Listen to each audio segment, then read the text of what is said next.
Good morning and welcome to Understanding LDS History, Session 2. In this class we'll be covering the pioneer years, essentially from 1844 to 1877, and a lot of big events that happened in the history of the LDS Church in that time period. And if you're new to this class or if you're watching online and you haven't yet seen the first class, I would like to point that resource out to you. In the first session of this class, we covered the birth of the church up until the death of Joseph Smith in 1844, and you can find that on the Redemption Ogden YouTube page. And so if you haven't seen that, you're watching online, you might want to check that out first before you dive in to this class. A couple things about the approach I want to take in this class. And so many times in the dialogue between the LDS Church and between evangelical Christian churches, and both sides were guilty of this sometimes. We're guilty of lobbing grenades at each other across the fence, back and forth, and sometimes say a lot of things that aren't true, and certainly sometimes we come across with the attitude that we don't want to have. And our goal in this class is to be able to have a real dialogue about our differences and to be able to discuss those differences in a way that is loving, but at the same time truthful. Because at the end of the day, what we should all be after, what we all want to know, is what is true. And one thing that I love about history is history all concerns things that either happened or didn't happen in real time. But we can't make up history. And for instance, one of the most important beliefs that we hold to as followers of Jesus is that Jesus Christ rose from the dead, defeating sin and death. Now that either happened or it didn't happen in history. And how I feel about that has zero to do with whether or not it's true and whether it actually happened. He rose from the dead or he didn't, and my feelings have nothing to do with it. And that's the same for any historical event.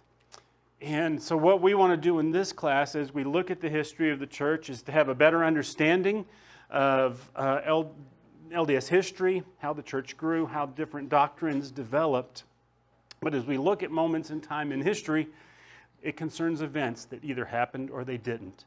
And we just want to get to the history behind it and especially how some LDS doctrines and practices where the path diverges from evangelical Christianity. How did those beliefs and practices come about? But in doing that, I hope I can do it in a way that's loving. And so, two verses that I'll be using to guide me, hopefully, in everything we discuss in the weeks ahead.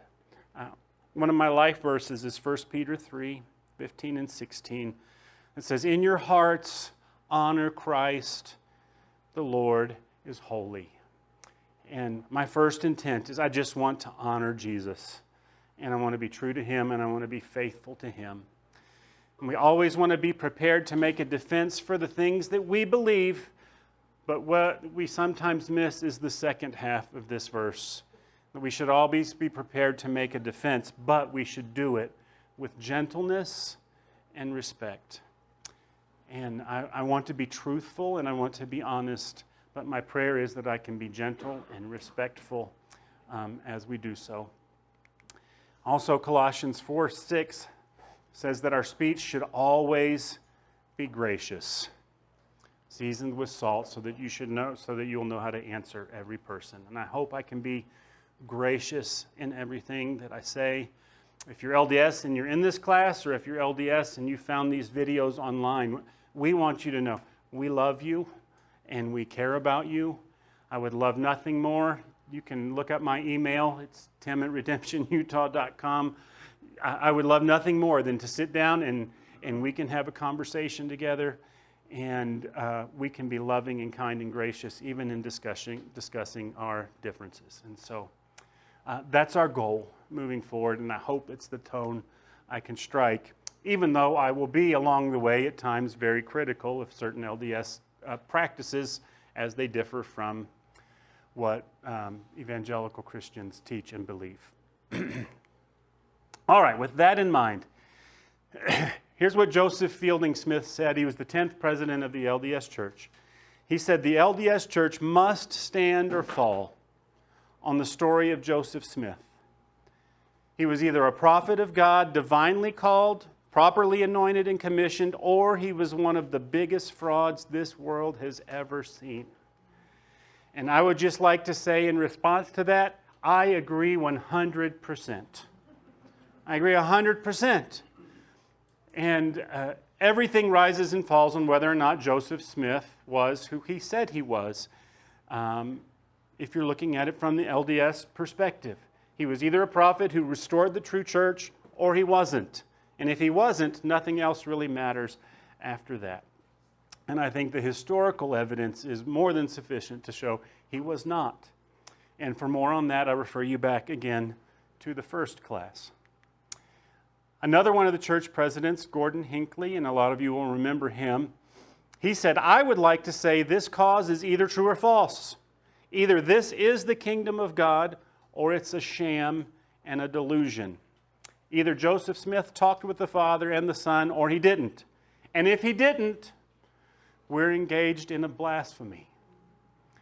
And again, I go, I agree 100%. There are significant differences in what Christians believe and what the LDS Church teaches. And the one thing that can't be true is that both are right. There's only three possibilities. Either the LDS Church is true, and we should all convert today. If it's true, we should.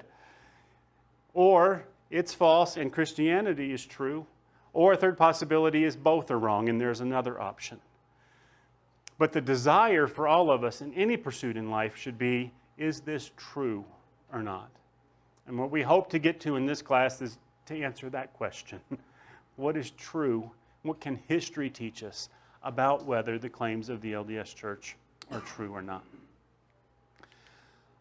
All right, a few things real quick, just in beginning, some of the resources that I have used in preparing for this class that may be valuable to you if you want to dig into some of this a little bit deeper yourself. Maybe the best book I've ever read on the history of the LDS Church is this book called One Nation Under God's. If you just want a one-volume book that takes you from the birth of Joseph Smith all the way into the 21st century, this book by Richard Ibanez is great. It's not, there's a lot of books that the tone doesn't come across, that they're mean-spirited and hateful, and Ibanez is not that way. It's just a thoughtful, honest look at the history of the church. It's not a little book. I think this book is 690 pages, if I remember. So it's not a quick read, but thoroughly documented. About a third of those 700 pages are footnotes.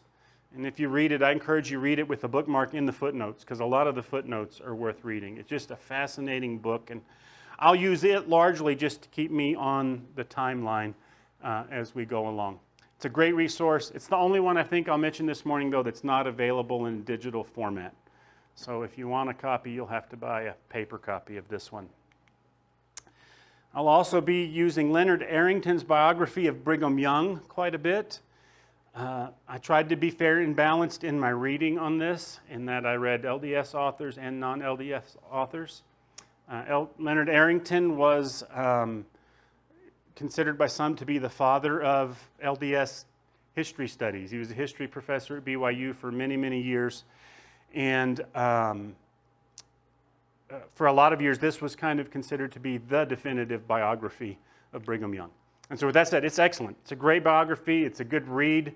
Doesn't read like a textbook, but it's a very good biography of Brigham Young. Obviously, coming from an LDS perspective, I think there are places where he's not dishonest. He's honest about what happened, but some of the more negative aspects of things Brigham Young was involved in, I don't want to say he glosses over, but he doesn't go as deeply into it as he could. Might be the fairest way to say it. But it's a great biography. But I liked this one even better. A lot of people would say today that this has become the definitive biography of Brigham Young. It's called Pioneer Prophet by John Turner. John Turner's a professor at George Mason University. He's not LDS, but it is a it's a great biography if you want to look more into the life of Brigham Young. If you just want a quick biography of Brigham Young, You might want to go with this one. It's Ed Breslin's biography, and this one's only about 200 pages. So if you want something that's not as big of a commitment, this is a good one. If you just want more of a brief overview of Brigham Young's life. And I would caution, be careful about books like this. This is a great read. It's a fascinating book. But I would say take some of these with a grain of salt. We'll get to know Porter Rockwell really good in the weeks ahead. He was a Danite and right-hand man to Joseph Smith and Brigham Young both. Today we might say he was a fixer for both of them. If there was a problem, he took care of it. But he was a legend in his own time. And like a lot of Wild West legends, right? There's all the books written about Billy the Kid. There's a whole lot of claims made about Billy the Kid that was stuff Billy the Kid never did. And Porter Rockwell's like one of those figures. This book was written in the 30s. Like I said, it's a fascinating read. But anybody who ever said anything about what Porter Rockwell did, they just kind of take it as gospel and run with it without a whole lot of research. And so I would just say, any claims this book makes, I would try to get it backed up somewhere else before I would take it as gospel. But it's a great read. Michael Quinn, you might be familiar with the name of Michael Quinn. He was a prominent LDS historian for a lot of years and was excommunicated from the church in 1996 because of some of his writings about what he was discovering and saying about things that had happened in history, particularly his position on polygamy and how the church handled that issue. So they ended up excommunicating him, but very prominent LDS historian. This is a great book just on kind of how the structure of the church developed over time into what we have today. So it's a really good read. He has several good books out there as well.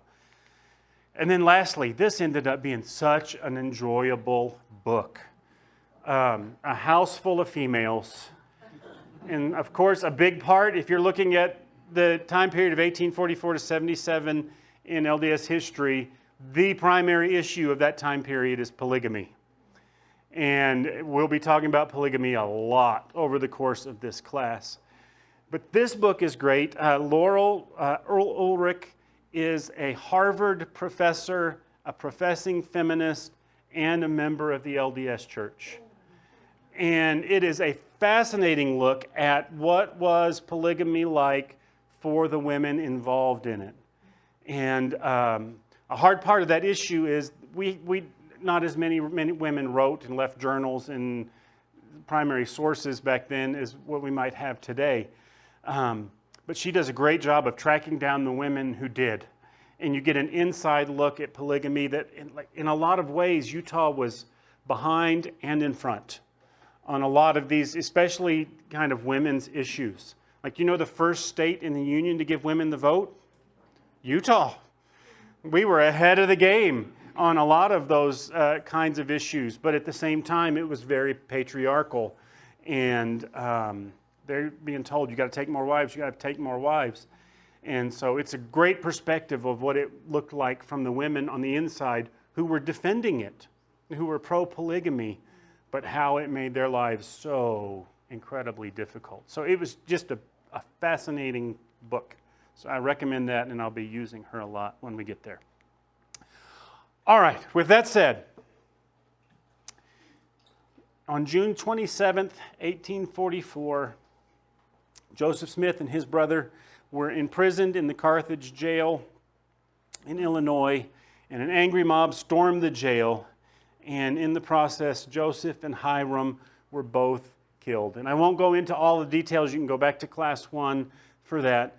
But the basic impetus behind all of this is things had been coming to a head in Nauvoo, Illinois, where the church was headquartered for quite some time. By 1844, Nauvoo had a population of over 10,000 people, which made it the second largest city in Illinois at the time, second only to Chicago. And so that meant they were a huge voting bloc, right? They had politically become powerful because everybody voted the way the church told them to vote. However, Joseph Smith said to vote. And so they had become this huge, powerful voting bloc, and that made a lot of their neighbors very, very nervous. And then things began to leak out regarding polygamy, and that angered a lot of their neighbors. And at this point in time, the church was still keeping it secret. The apostles and Smith and a few others were practicing, but it hadn't been made known to the members of the church. And some of the leaders of the church left over this, and they bought a printing press in Nauvoo, and they published a newspaper called the Nauvoo Expositor. They published one issue of the Nauvoo Expositor, and it was kind of an expose exposing everything about polygamy. And that angered Joseph Smith quite a bit, and so he sent some people to destroy that printing press. And so what is one of the biggest rights that we still hold dearly as Americans today? Freedom of the press, right? And freedom of speech. And so for a lot of people, that was the tip. Everything had been tense already, but that was kind of the boiling over point. That was how Hyrum and Joseph ended up in prison, where they were killed by this angry mob. And so a very tragic date from an LDS perspective in history, but not everybody was sad about it. And the perspectives kind of ran the gamut.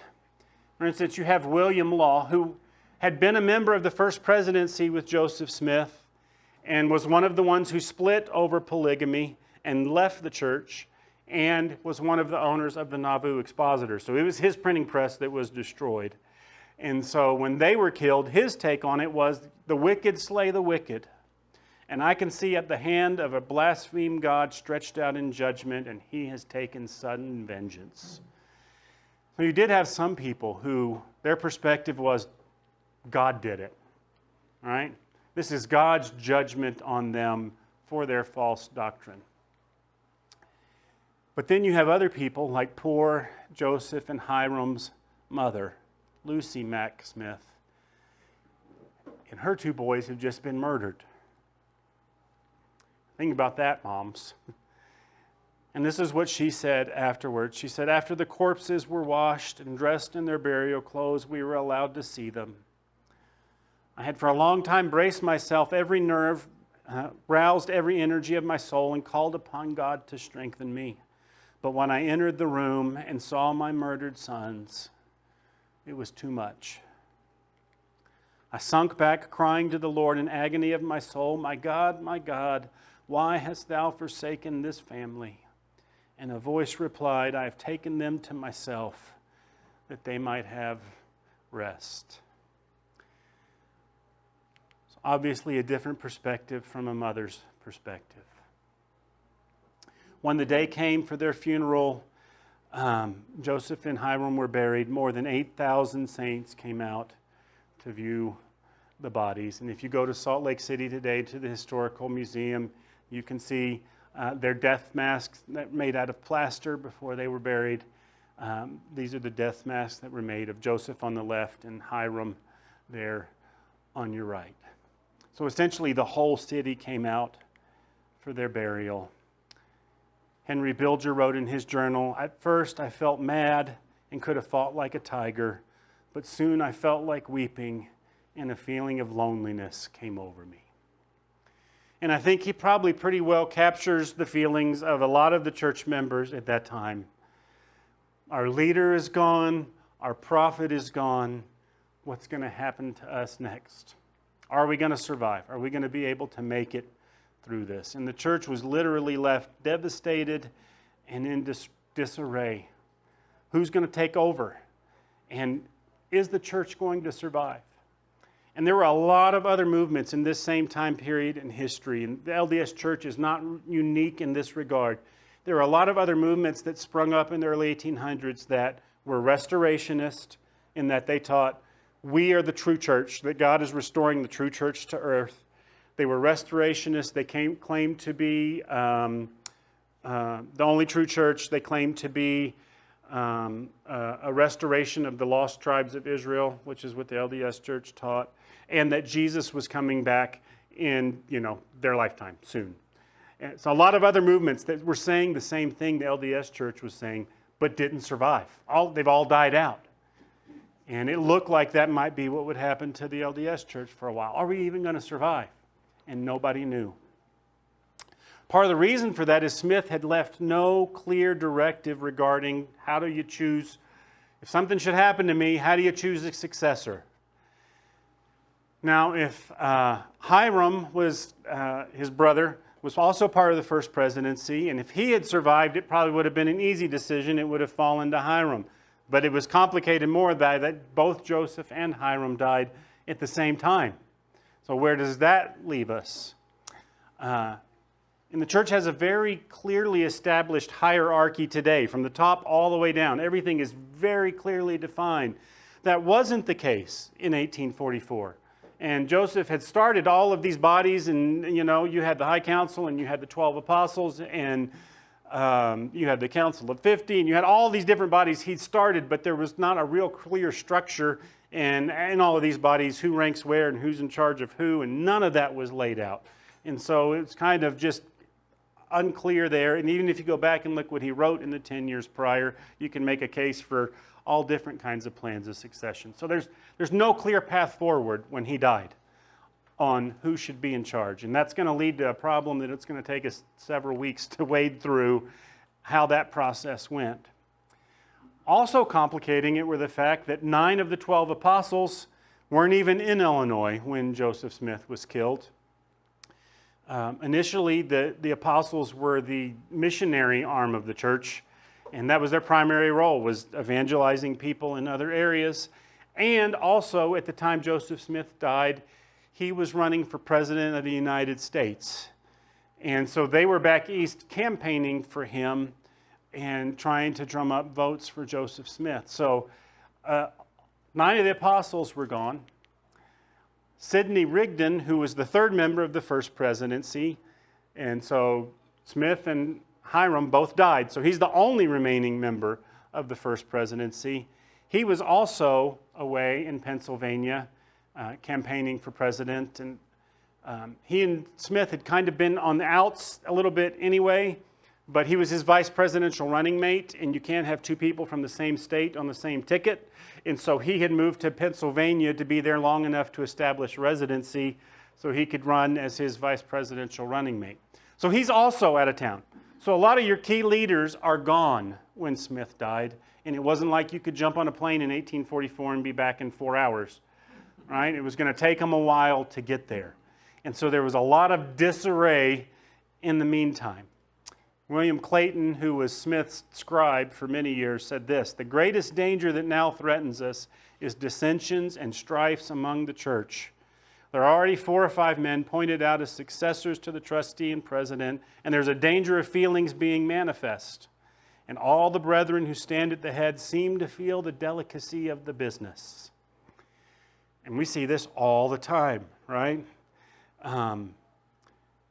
Any company today who has, been the founder of the company and the leader, if they die unexpectedly, it's hard to be the guy who follows the guy, unless you have a really clear plan laid out. It's hard for us to agree on anything. Just watch the news. We can't hardly elect a president with all the rules we have in place, right? It's hard. And so there's a lot of people making claims, and of course everybody's got their favorite, and everybody has their idea of how it should be, and the whole thing's just could have become a powder keg very easily. So the first person to step up and claim leadership was actually Sidney Rigdon. He raced back from Pennsylvania. He got to Nauvoo ahead of all of the other apostles, and on August 4th he called a prayer meeting of the saints. But really, it was a chance for him to stump and put in his 2 cents worth for why he should be the next leader of the church. And he announced at that meeting that he had received a revelation from God saying he was supposed to be the guy. In fact, what he said was that it was God's wish that there had to be a guardian appointed to build the church up to Joseph. And God had told him, "It's me." In fact, he said, "I am the man that the ancient prophets sung about, wrote about, and rejoiced over," and he was sent to do the identical work that had been the theme of all the prophets in every preceding generation. So, if you want to make your claim stronger, always say, "God told me." And that was his. God told me. I got a revelation to do it. He went on to say in that meeting some really crazy things. I'm going to fight a real bloody battle with sword and with gun. And he's the one who got him in trouble back in Missouri with his he was good at rhetoric like this that did not respond well with the masses.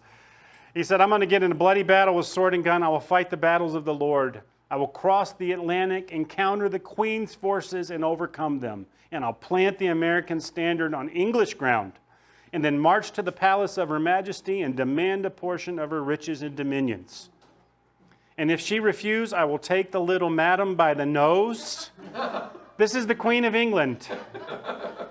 I will take the little madam by the nose and lead her out, and she shall have no power to help herself. And if I do not do this, the Lord never spake by mortal. Well, he did not do that. You probably would have heard about it if he had done that to Queen Victoria. But he made the claim first. It's going to be me. And God said it's going to be me. And he met with the apostles that were already back in town and said he was shown a vision that Smith had the same relationship to the church in death that he had had in life, that Joseph Smith was still the leader of the church and nothing had changed. But now God has said Rigdon is going to be Smith's mouthpiece for the church. So revelation was still required, but since he had been appointed his spokesman, I'm going to be the mouthpiece of Joseph until Joseph Smith himself shall descend as a mighty angel and lay his hand on my head and ordain me and say, come up and act for me. So he said, God told me, Smith's still the leader. I'm just going to be his mouthpiece until he comes back and appoints me the head of the church himself. That didn't go over well with the apostles. Young initially, at least according to him, Brigham Young, who was the head of the 12 apostles at this time, said he wanted to hear what the church had to say before any decisions were made. And this is many years later, he said, at the time, I didn't care who led the church, even if it was Old Ann Lee. That was one of the members of one of those other restorationist movements we were talking about. As long as God said so, I don't care. But he also added, I have the keys and the means of knowing the mind of God on this subject. Whatever God says, but I know what God says. Wilford Woodruff, who was one of the 12 at the time, said that Rigdon's revelation was a kind of second-class vision and wasn't that impressed. And Brigham Young just called him a fool to his face when they were originally meeting together with the apostles. So that's a couple factions. You've got Rigdon stepping up, you've got the apostles, and then you have another group of people. By this time, all the apostles were many of the apostles were practicing polygamy. They were in on it. Smith's family, some were, some weren't. But you had pro-polygamy camps and anti-polygamy camps, and they felt very strongly about it.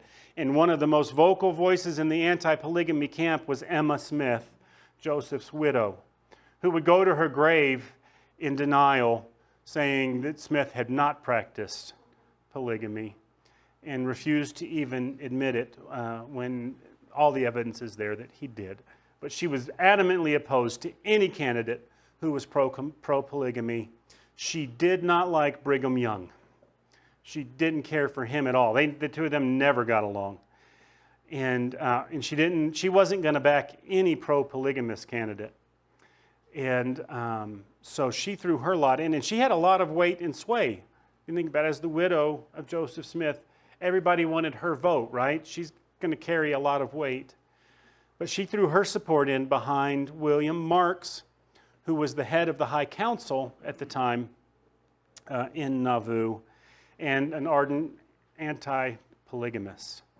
And her reasoning was that the High Council had equal authority, more authority than the apostles, because her argument was the apostles had been given authority outside of anywhere, right? They're the evangelistic wing. You're supposed to go out and start stakes, but anywhere there's already a stake established, like in Nauvoo, then the apostles don't have authority here. And so leadership should fall to Marks, because as leader of the High Council, she said he would have had the most authority of anybody that was left. So you had that camp. You also had, as a good candidate in a lot of people's minds, Samuel Smith, Joseph's younger brother, A lot of people thought he would have been a logical choice, but he was not pro-polygamy at all. But in those few weeks before the apostles got back, a lot of people would have backed him. That irritated Willard Richards, one of the 12, who didn't want anybody to be named until everybody got back in town. But before that could happen, Samuel Smith died under very mysterious circumstances. Joseph Smith died the end of June. By the end of July, Samuel Smith was dead after a illness that lasted for a couple weeks. The cause of death was stated to be bilious fever. The difficulty with that is there were summers in Nauvoo where fever was just rampant and wiping people out. But it wasn't in 1844. 2 kids in Samuel are the only ones who died of fever that summer in Nauvoo. And so that's a little suspicious. And some members of Smith's family later claimed that he had been poisoned to death by Brigham and the apostles in order to keep him from coming to power. One of those who made that claim was William Smith. So after Samuel died, he's the only remaining brother. And you might remember from the first class, William was a difficult person. He was a member of the 12 apostles, but he had been in again and out again, and him and Joseph couldn't get along. They almost came to blows several times. So he'd gotten kicked off the apostles, and he was back in the apostles, and it had been very contentious. And he was eccentric, we will say, to say the least. But he claimed in later years that Samuel had been murdered. By 1849, he'd been excommunicated. He was out of the church. He was trying to start his own church. And he had a newspaper called the Melchizedek and Aaronic Herald, which ran an article called Martyrs of the Church, where he listed all of the martyrs. And, Joseph and Hiram are in there. And he also listed Samuel Smith in that article with this statement: "The brother of Joseph and Hiram, who died from the effects of poison administered to him. He died within 1 month after the martyrdom of his brother. Further particulars concerning this matter will appear hereafter." The hereafter, at least one instance, was a letter he wrote to the New York Daily Tribune in May of 1857. So this is 13 years later. You can't read it, but it's the third column there in that image. In that letter, he said this: "I have good reason for believing my brother Samuel died of poison at Nauvoo, administered by the order of Brigham Young and Willard Richards, only a few weeks subsequent to the unlawful murder of my brothers, Joseph and Hiram, while they were incarcerated in Carthage jail.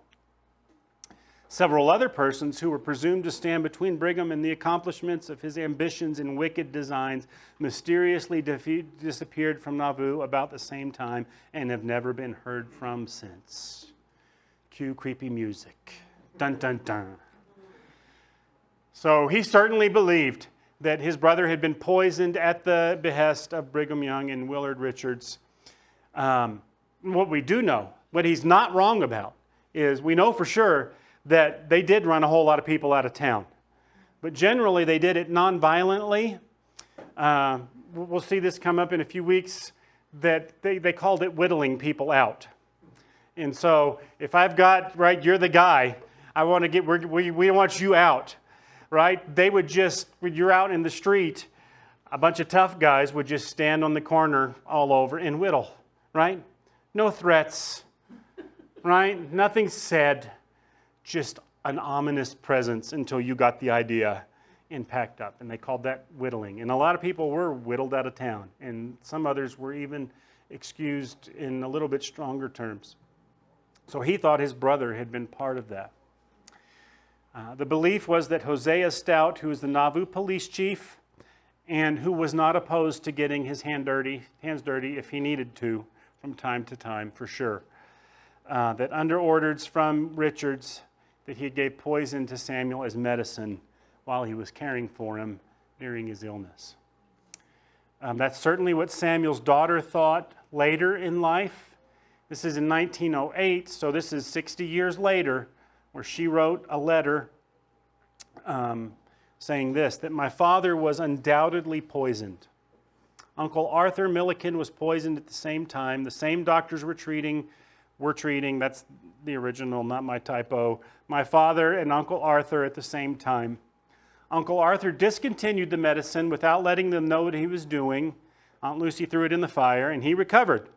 Father continued taking it until the last dose that he spit out and said he was poisoned, but it was too late, and he died. And then there was just one left of the brothers, and that was William. So there are certainly accusations that Samuel was poisoned, and it certainly is suspicious that it was just a month later, and it's certainly suspicious that there wasn't a great problem with fever and that he got it at that same time. But I think after looking at this, I go, this is one of those, we have to be really, really careful here of accusing Brigham Young of murder. Brigham Young had not made it back to Nauvoo at the time of Samuel's death. Willard Richards hadn't made it back to Nauvoo yet at the time of Samuel's death. Young said many years later, after that letter had been published in the newspaper, William has asserted that I was the cause of the death of his brother Samuel. When Brother Woodruff, who is here today, knows that, we were waiting at the depot in Boston to take passage east at the time Joseph and Hiram were killed, and a few weeks after Samuel died, and I'm blamed as the cause of his death. What? Me? Couldn't have been me. And really, the reality is there is no hard evidence from the time, close to the time of the events, that he was murdered. By that I mean nobody was saying it in 1844 that he was murdered. At least in anything that we have that's surviving. Anything we have surviving comes years later. But at the time, nobody was saying and accusing them of murder. Samuel probably was the Smith family's last hope for leadership, had he survived. But I just think in this case we have to err on the side of caution here. And I don't think historically we can say with any kind of degree of confidence that he was murdered. We can say it was suspicious, we can say it was odd, but there's just not enough evidence at the time of events that anybody found it to be so. So I'd be careful about any of those claims.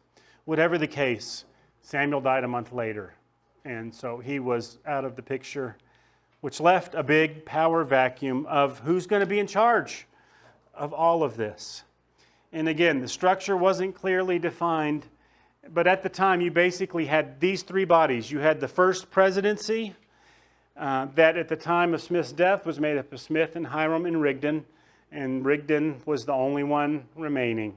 And we've seen he was a candidate. You had the Nauvoo High Council, which was the church's highest legislative and judicial body at the time. And certainly in the day-to-day decision-making of the church, they outranked the 12 apostles at the time. And so John Marks was the head of the council, and he would have made sense.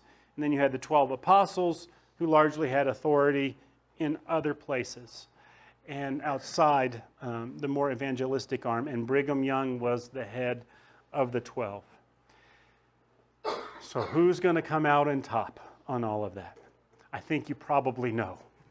It's not a big surprise that Brigham Young was going to be the one left standing at the end of the day. But how he got there is actually a fascinating story. And that's where we'll pick up next week for session 2. So thank you for being here today.